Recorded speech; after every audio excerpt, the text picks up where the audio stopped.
Okay, so I said it during the trailer reaction, and it bears repeating. Not exactly sure who was asking for a wrong turn, remake, reboot, continuation, whatever the hell you want to call it. Nonetheless, it's been made. So, did the people who weren't asking get what they asked for? Let's find out.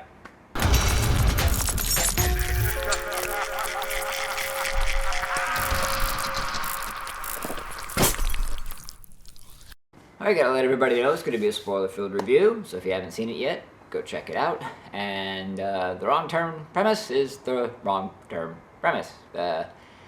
Dumb, entitled rich white kids go out into the boonies. In this case, they actually pinpointed to the Appalachian Trail.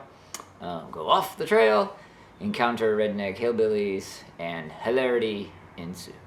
Alright, we start off with likes, and there are none. Alright, now with that whiplash from the complete and utter absence of any likes, we get into the meat and potatoes of it. This was not just an utter disaster on every level. It actually kind of surpassed it and took it to the next level. I almost don't know where to begin. The writing choices that were made on this were obscene, to say the very least.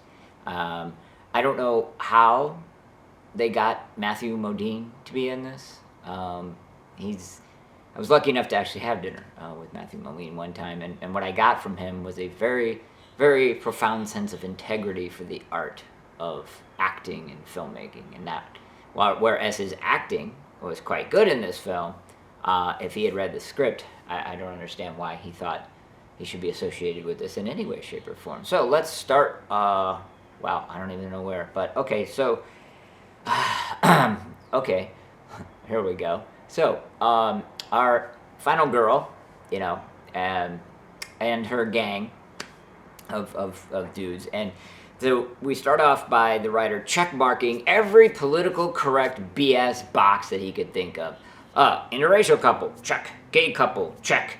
And it wasn't done because it served the story. It was just done to check off the box. That's my issue. I don't have any problem with diversity and different things and everything else.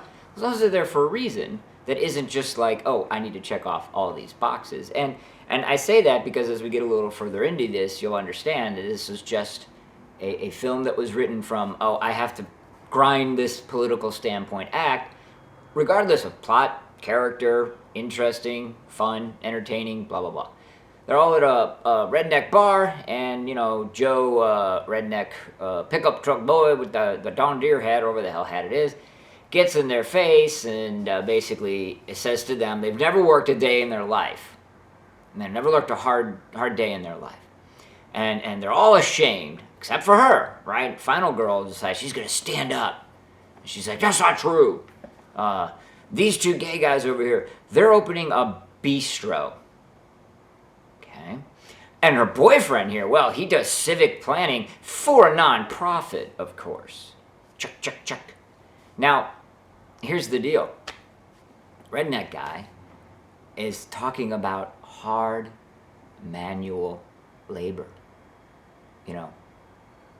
and that's not. Having daddy and mommy prop you up money or co-sign on a loan to get a bistro, because guess what? Early 20 kids aren't getting any bistro with their own money. And civic planning for a non-profit, okay, yeah. Not even remotely close. But here's the kicker. Now, because of the writing, the redneck's ashamed that he was shot down by this woman. Unfucking real. Then we get a scene where finally, they go hiking, they go off the trail, and, a series of insane things, like a big log defies every law of physics and gravity by going up and over a hill and lowering down and just, obviously hitting one of them. They encounter, two people in furry outfits, talking a strange language and carrying their companion on a stake, and they kill them and free him, and, they get knocked out, and here we go. So she wakes up, and in great sort of horror thing, she's been stripped down to her bra and panties, okay? So in horror, this is a great vehicle to express vulnerability and to titillate your male audience. It is, sorry, except not in this case. I don't even want to know where. And I don't care if you think that this is nitpicking, because I'm about to explain it. This bitch is not wearing just granny panties, right? They are like panties that are so large grandmas wouldn't wear it. They have got to go up almost to like the top of it. They are repulsive. They are absolutely, they are sexless, or the negative of sex, right? And so you're going, okay, whatever, Dante. No, here's the deal.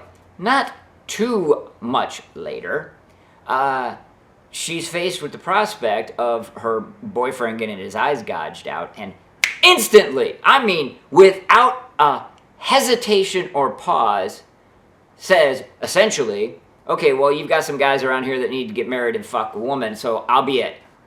Okay, that doesn't jive. That doesn't gel, writer. Okay, you don't establish your insanely prudish heroine with the granny panties up to the waist who on a dime will fuck any random dude to save her boyfriend's life. That's ridiculous. That's the point. Utter stupidity. And so, the other thing is, why on earth does she need to save her boyfriend from the rednecks? Because, the next scene, we are supposed to sympathize with them. That's right. No one is bad in this. Everyone's a victim. Those dudes in the furry outfits speaking a strange language, carrying a guy on a spigot, oh, they were trying to help him, and they were speaking their native tongue. And these poor hillbillies, they just want to be left alone and live their perfect agrarian life. You have got to be kidding me. You have got to be kidding me. I mean, idiocy on a level I've rarely seen. Like, that's not how you do this, okay? Then, she does it. Marries the dude, and, her boyfriend, just because somehow his civic planning skills are useful in a gregarian society. Never really explained. Of course, the gay guy does get his eyes gouged out just for fun and giggles, and thrown into some deep, dark pit. And then months later, dear old dad shows up into the camp to save his daughter, who this whole time has been complicit. Her boyfriend's been completely converted to the cause, and in a dime, boom, yep, Daddy, I'm the same girl that you've done before, let's escape. Okay?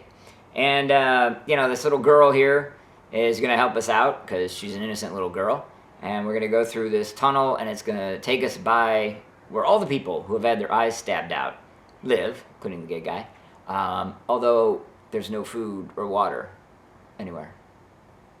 And yet they've been there for a very long time. Stupid, stupid, stupid. But the stupid doesn't stop there. No, sir, not in the least. She gets back to civilization, where she takes a job at a high-level position in her dad's company. Surprise, surprise. You guys forgot the check box on that one, right? Anyways, and she goes back home one day, and there's Redneck Joe, the leader of the Rednecks, in, like, normal clothes, with his daughter talking to her stepmom and stepbrothers. Now, we look outside, and there's a big RV. Now, I believe that over the course of the Rednecks torturing and murdering people, they may have acquired themselves an RV. However, it's established that these Rednecks have lived up in these hills their entire lives. Where did they learn to drive? Where did they learn to find out where the hell this chick was from? Her address, where they're navigating from. They don't know. They've been in the hills the whole time. How do they know about stoplights? I mean, it's insultingly dumb. It's insultingly dumb.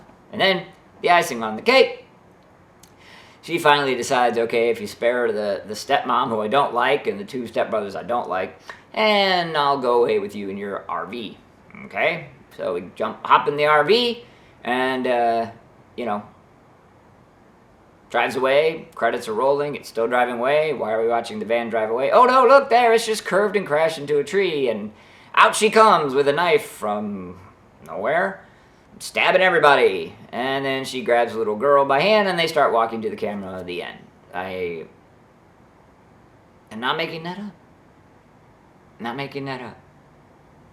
The plot holes, the logic leaps, the inconsistencies, the complete and utter inability by the writer to have any concept of what people watch movies for is, simply put, staggering. All right, it's pinhead time.